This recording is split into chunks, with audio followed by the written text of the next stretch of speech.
Éternel mon Dieu, je veux te dire merci parce que tu es bon. Merci pour la vie de tes enfants que tu as guidés dans ta maison. Tes enfants qui ont trouvé utile d'être devant ta face. Tes enfants qui ont trouvé important de venir s'agenouiller devant toi. Tes enfants qui ont trouvé utile de venir chanter, t'adorer, Seigneur. Tes enfants qui ont trouvé important de venir dans ta maison, Seigneur. De passer, Seigneur, du temps dans ta présence. Que ton Seigneur soit glorifié. Seigneur, je prie que tu les touches, tu les visites, tu les localises, que ta puissance agit dans la vie de chacun de tes enfants, Seigneur.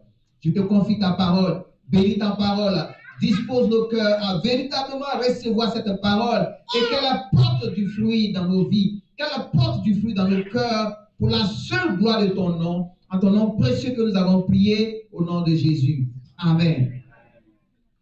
Que le nom du Seigneur soit béni. Merci, groupe musical.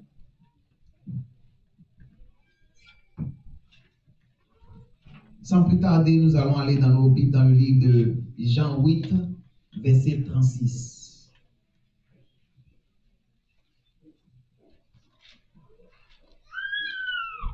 Et ce matin, la parole que le Seigneur nous donne aujourd'hui est intitulée plutôt la délivrance spirituelle. Amen.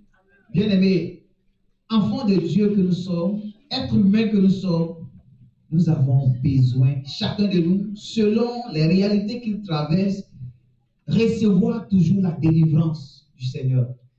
Recevoir toujours le secours du Seigneur. En tant qu'être mortel que nous sommes, nous avons toujours besoin du secours du Seigneur. Alléluia. Que le nom du Seigneur soit béni. Et sans plus tarder, je vais lire ce petit verset de Jean 8, 36 qui dit: si donc le Fils vous a franchi, vous serez réellement libre. Amen. Bien-aimés, si le Fils, si le Seigneur nous a franchis, nous serons réellement libres. Amen. Je suis convaincu de ta liberté ce matin au nom de Jésus. Alléluia. Parce que le Seigneur a porté son choix sur toi. Le Seigneur a porté son choix sur chacun de nous. C'est pourquoi nous sommes dans sa maison. Et dans sa maison, dans le parcours, dans la chrétienté, dans la marche avec le Seigneur, nous pouvons traverser des situations. Mais nous avons toujours besoin, bien aimé, d'invoquer la grâce du Seigneur. Il sera toujours là pour nous. Il dit qu'il ne nous abandonnera jamais. N'est-ce pas? Sa parole dit qu'il sera toujours avec nous. Parce qu'il nous a affranchis.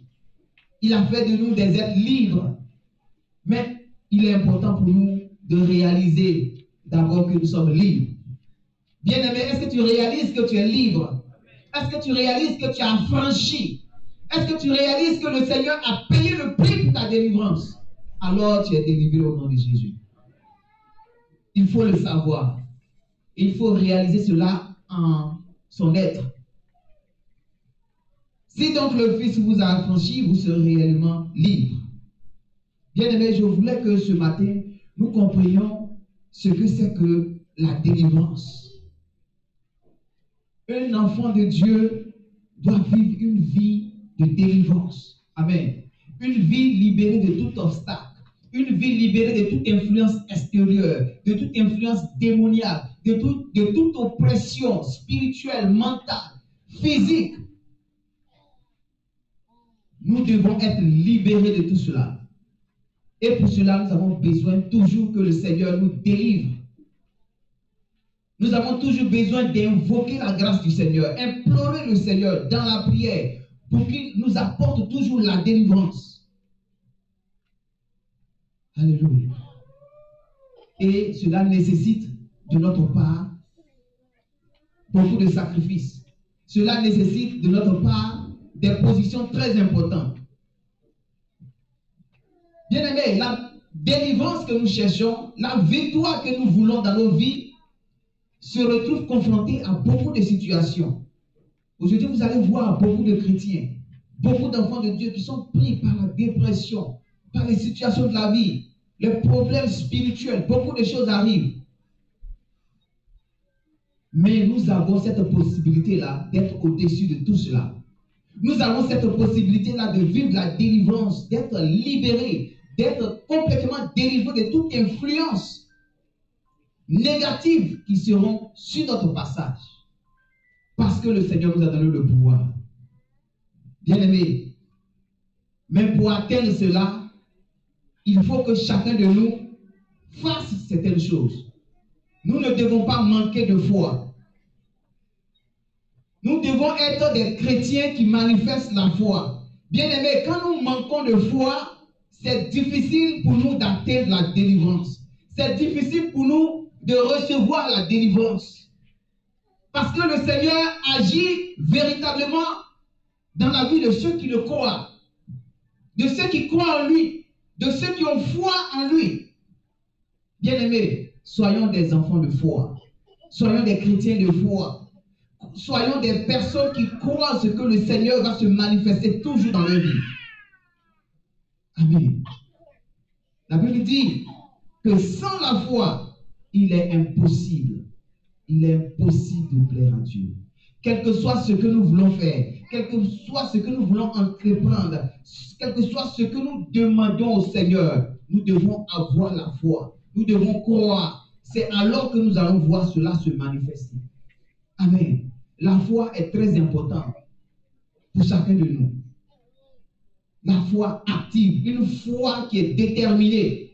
Nous avons besoin, chacun de nous. Et nous allons voir le Seigneur se manifester. Amen. Est-ce que tu peux l'acclamer ce matin?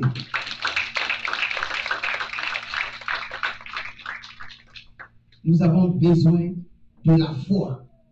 Et c'est ainsi que le Seigneur va travailler dans nos vies. Et d'autres éléments qui empêchent la délivrance de se manifester dans nos vies, c'est souvent des péchés qui sont cachés. Des actions cachées dans nos vies qui offensent le Seigneur. Il est important pour chacun de nous de rentrer en lui-même et de chercher véritablement la face du Seigneur. De prier, de chercher la face du Seigneur pour recevoir la délivrance dont il a besoin. Tant que nous vivons hors de la volonté du Seigneur, tant que nous vivons à l'opposé de la parole de Dieu, nous ne pouvons pas véritablement recevoir la bénédiction. Nous ne pouvons pas recevoir la délivrance que nous recherchons. Alléluia. Nous devons être des enfants de Dieu qui vivent pour le Seigneur. Et que lorsque même nous tombons dans la désobéissance, nous revenons auprès de notre Seigneur pour dire: Père, j'ai péché contre toi. Seigneur, j'ai péché contre toi. Alléluia. Et nous allons voir la main du Seigneur se manifester dans nos vies. Amen.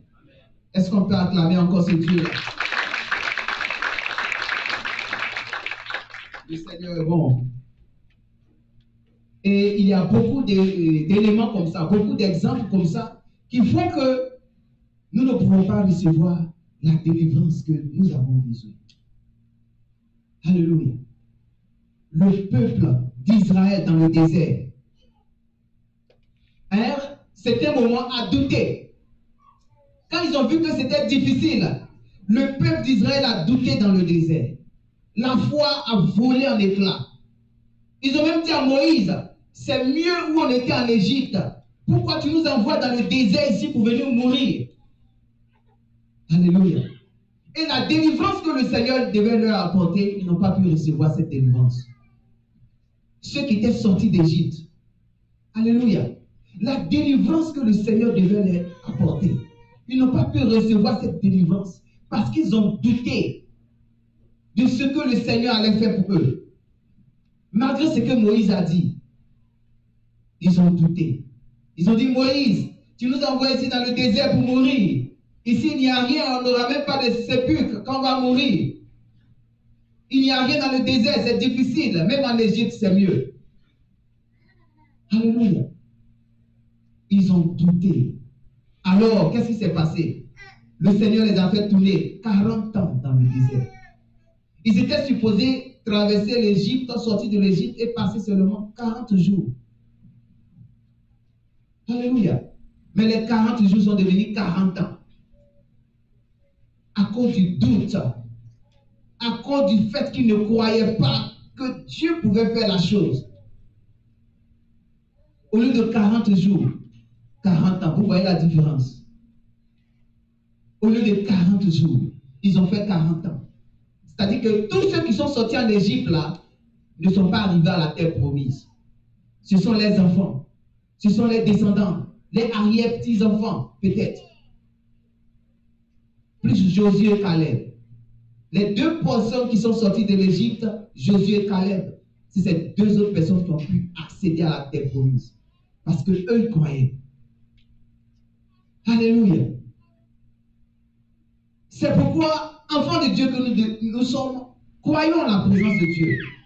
Peu importe la situation que nous traversons, n'ayons pas de doute, ne mettons pas la parole de Dieu en doute. Ne mettons pas la capacité de Dieu en doute. Ne mettons pas le fait que le Seigneur peut transformer les situations, ne mettons pas cela en doute. Et nous allons voir cela s'accomplir. Et je prophétise cela dans ta vie au nom de Jésus.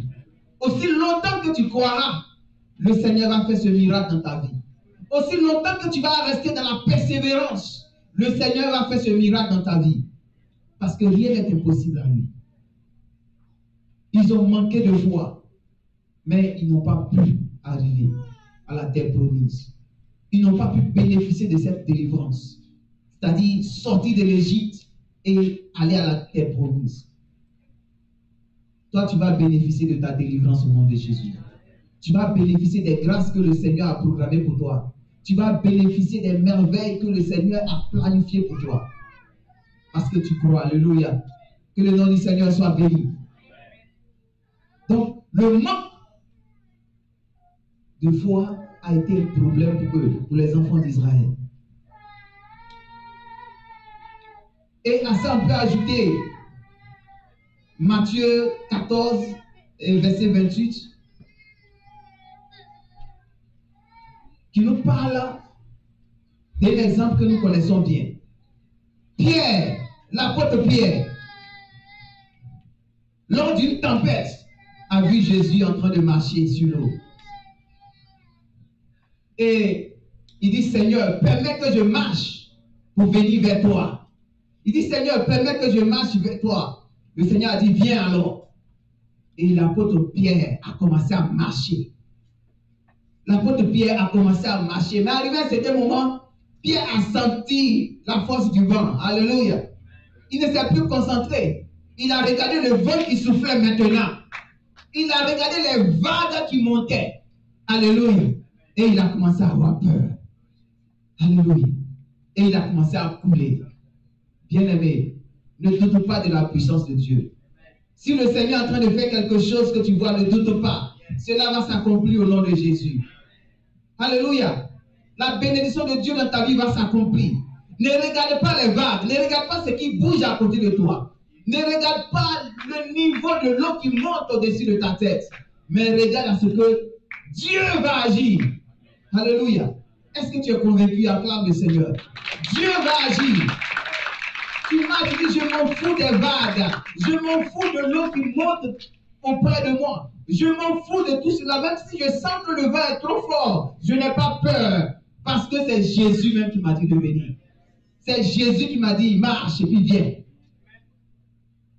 Ce Dieu-là, il est avec nous. Le Dieu Tout-Puissant. Il va toujours se manifester. Que son Saint-Nom soit béni. Bien-aimé, que Dieu te bénisse. Je prie ce matin qu'il soit à tes côtés. Je prie ce matin qu'il lance toutes les choses, qu'il programme toutes choses en ta faveur au nom de Jésus. Que le nom du Seigneur soit béni. Le manque de foi de Pierre à un certain moment a fait qu'il a commencé à couler. Jésus a attrapé sa main immédiatement et il lui a dit, homme de peu de foi. Alléluia. Homme de peu de foi. Si nous n'avons pas la foi, c'est un problème. C'est-à-dire que Jésus même veut qu'il y ait la foi. Une foi quelque part pour qu'il l'utilise. Homme de peu de foi. Il a douté et il a commencé à couler. Donc vous voyez que le doute de Pierre l'a empêché de continuer à marcher. Le doute de Pierre l'a empêché de continuer à marcher sur l'eau. Et le doute est devenu un obstacle pour lui, pour sa délivrance. Amen. Que le Seigneur te bénisse ce matin.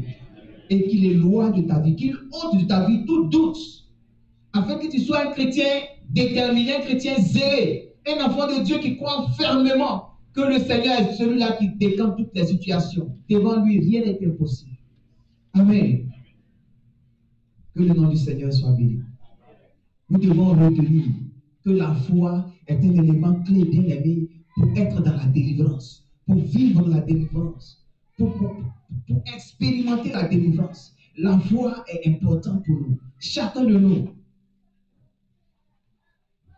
Alléluia.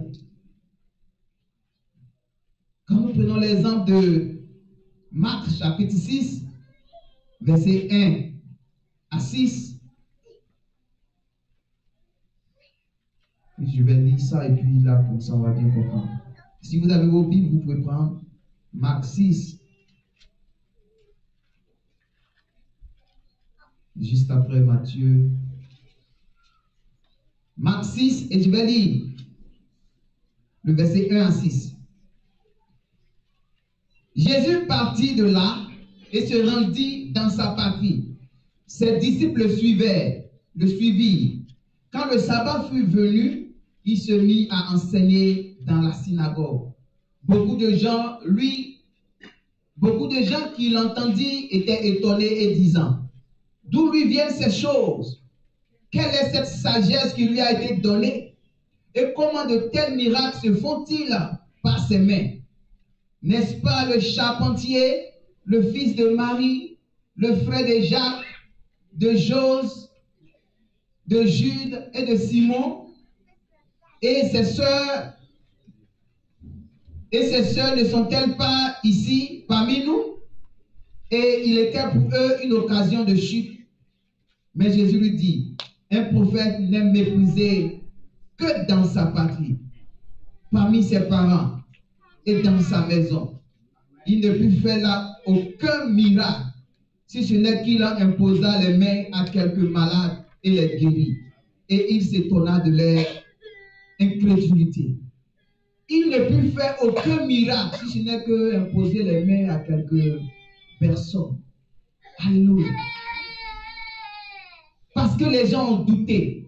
Dans sa propre patrie, dans sa terre d'origine, là où Jésus venait, Nazareth, il est parti. Quand il a commencé à annoncer la bonne nouvelle, comment est-ce que la population le voyait? Ah, n'est-ce pas le fils de Marie? N'est-ce pas le fils du charpentier? N'est-ce pas le charpentier? Il voyait Jésus en charpentier. Alléluia. Il voyait Jésus à un petit. Le fils de Marie. N'est-ce pas le fils de Marie?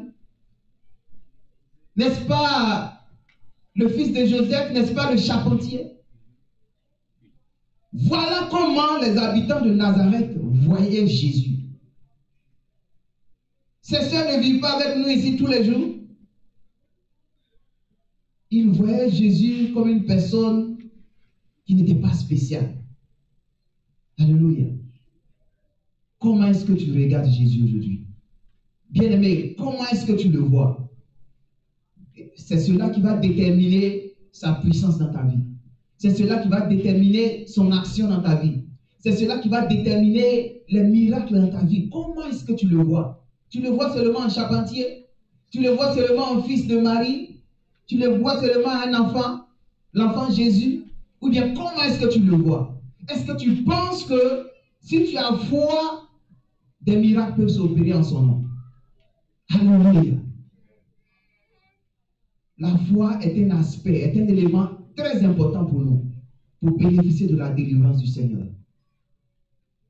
Et comme j'ai déjà expliqué précédemment, le peuple d'Israël a manqué de foi. Tous ceux qui ont manqué de foi ont perdu leur temps dans le désert. Ils n'ont pas pu obtenir leur délivrance, c'est-à-dire quitter l'Égypte et bénéficier de la terre promise.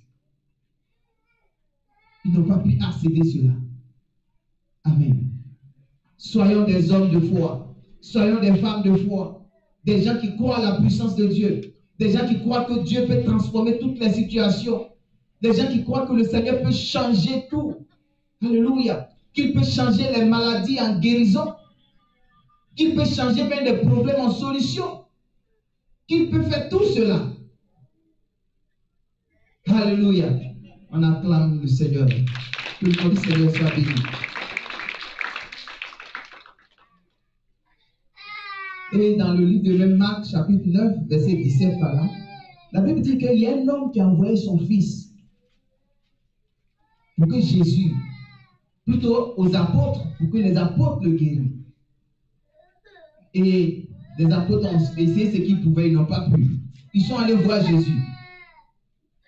Et Jésus a grondé un peu ses apôtres. Et puis Jésus est allé voir cet homme. Que veux-tu que je fasse?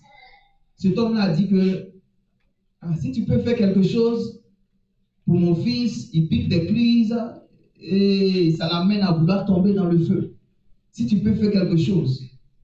Alléluia. Mais si tu peux, Jésus lui a répondu, si tu peux, c'est à ceux seulement qui ont la foi que le miracle peut s'opérer. Alléluia. Et il a demandé au Seigneur de se manifester. Le Seigneur a guéri son fils. Notre Dieu peut le faire. Ton Dieu peut le faire ce matin. Est-ce que tu crois en cela? Est-ce que tu crois qu'au sortir d'ici, des situations vont se décanter dans ta vie? Est-ce que tu crois en cela?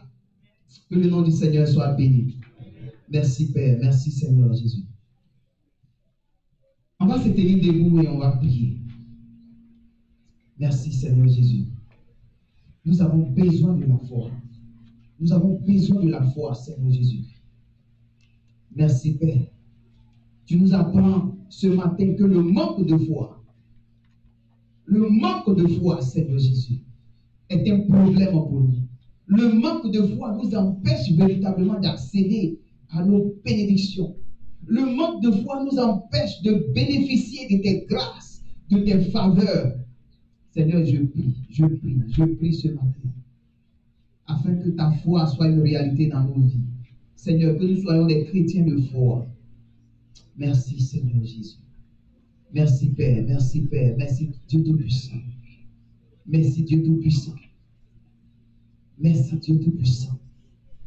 Manifeste-toi. Merci Seigneur Jésus. Je prie ce matin, Seigneur, que tu touches quelqu'un, tu visites quelqu'un, tu localises quelqu'un. Seigneur, que ta foi, Seigneur, se manifeste dans sa vie. Agis, Dieu de gloire. Agis dans chaque vie ici présente. Agis dans chaque vie ici présente, Seigneur Jésus. Oui, Seigneur, par la foi, nous pouvons faire de grandes choses. Par la foi, nous pouvons faire des merveilles, Seigneur. Par la foi, nous pouvons marcher sur la mer comme Pierre, Seigneur, comme tu l'as ordonné, Seigneur Jésus. Nous pouvons, Seigneur Jésus. Tu nous apprends ce matin. Tu nous encourages, Seigneur, à être des chrétiens de foi. Des enfants de Dieu de foi, Seigneur. Des gens qui vont manifester la foi. Oui, nous voulons manifester la foi. Merci, Seigneur. Merci, Seigneur Jésus. Merci, Dieu de gloire. Merci, Dieu de gloire. Alléluia. Et bien aimé, comme je le disais tantôt, l'un des facteurs qui empêche les enfants de Dieu de véritablement bénéficier de la délivrance, c'est aussi des péchés cachés, des actions cachées, des actions qui n'honorent pas le Seigneur, pour lesquelles nous ne répandons pas, nous ne cherchons pas la face de Dieu. Alléluia. Et cela devient un obstacle pour nous. Cela devient des obstacles pour nous. Oh Seigneur Jésus. Seigneur Dieu de gloire, manifeste ta grâce. Manifeste ta grâce, Seigneur. Manifeste ta grâce. La Bible nous dit dans le livre de Josué 7 que par la puissance de Dieu, les murs de Jéricho sont tombés et le peuple d'Israël a accédé accéder à Jéricho.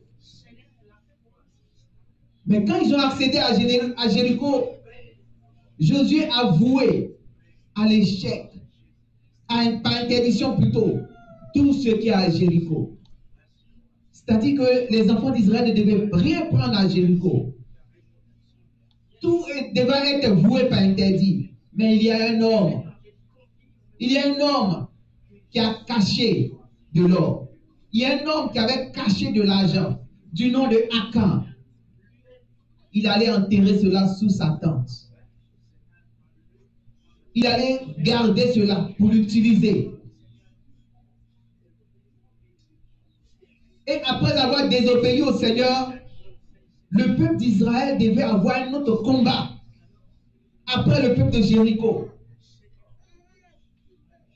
Josué a envoyé des espions pour aller voir là-bas comment le peuple là est.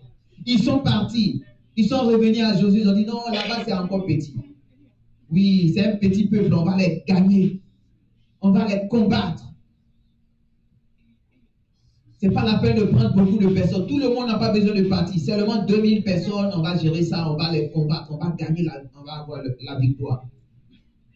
Mais lorsqu'ils sont partis, ça a été un échec.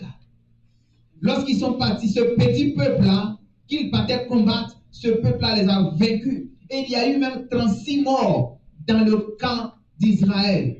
Ils ont tous fui devant l'ennemi, devant ce peuple-là. Tout simplement à cause d'une personne qui cachait une faute, qui cachait un péché, à cause de Akan, qui a pris des affaires qui étaient vouées par interdit. Il a pris de l'argent, il a pris de l'or, et il a caché. Josué a mené des enquêtes. Après avoir demandé, ils ont su que c'est Akan. Le problème venait d'Akan. Alléluia. Lorsque ce problème a été réglé, lorsque Akan a été radié, le peuple de Dieu a eu la victoire. Bien-aimés, les péchés cachés, des actions qui ne glorifient pas le nom du Seigneur, qui rongent nos vies, peuvent empêcher la délivrance de se manifester. C'est pourquoi nous allons prier. Tu vas te repentir, tu vas demander pardon au Seigneur. Tu vas dire, Seigneur, que toutes les fautes que j'ai dû commettre, ce que je sais comme ce que je ne sais pas, pardonne-moi, pour que ta colère ne s'étende pas sur ma vie. Alléluia. Prions le Seigneur bien-aimé. Seigneur, je prie ce matin. Je prie pour tes enfants. Je prie que tu te manifestes, Seigneur Jésus. Que tu te manifestes, Père. Seigneur, que tout ce qui est péché, Seigneur, offense à ta gloire, offense à ta présence, Seigneur, que tes enfants, Seigneur, ont commis. Je prie. Que ton sang précieux, Seigneur Jésus, est là. Le sang de l'agneau. Seigneur, tu n'es pas venu pour nous condamner, mais tu es venu pour nous donner la vie. Tu n'es pas venu pour nous condamner, mais tu es venu pour nous restaurer. Tu es venu pour nous délivrer. Je prie ce matin que tu changes la vie de quelqu'un. Que tu changes la vie de quelqu'un. Alléluia. Merci Seigneur. Merci Père. Je vais demander à toute personne qui voudrait qu'on prie pour elle de venir. Nous allons ensemble prier. Passer un petit moment dans la prière. Tu as besoin de délivrance. Tu veux qu'on te soutienne dans la prière. Pour que le Seigneur étende sa main sur ta vie. Pour que le Seigneur jette des regards favorables. Le Seigneur se souvienne de toi, de ta situation. Pour qu'il te délivre de tout blocage. Viens devant, nous allons ensemble prier le Seigneur pour chercher sa face, pour chercher sa puissance. Merci Seigneur. Oh Seigneur Jésus. Merci Seigneur. Oh Dieu de gloire, je vais te prier, Père Tout-Puissant. Voici tes enfants devant toi, Seigneur. Tes enfants qui invoquent ta présence. Tes enfants, Seigneur Jésus, qui veulent recevoir, Seigneur, une touche de ta puissance. Une touche de ta présence, Seigneur. Viens et opère le miracle, Seigneur. Tu es le spécialiste des cas impossibles, Père. Tu es le spécialiste des cas impossibles. Tu es le Dieu devant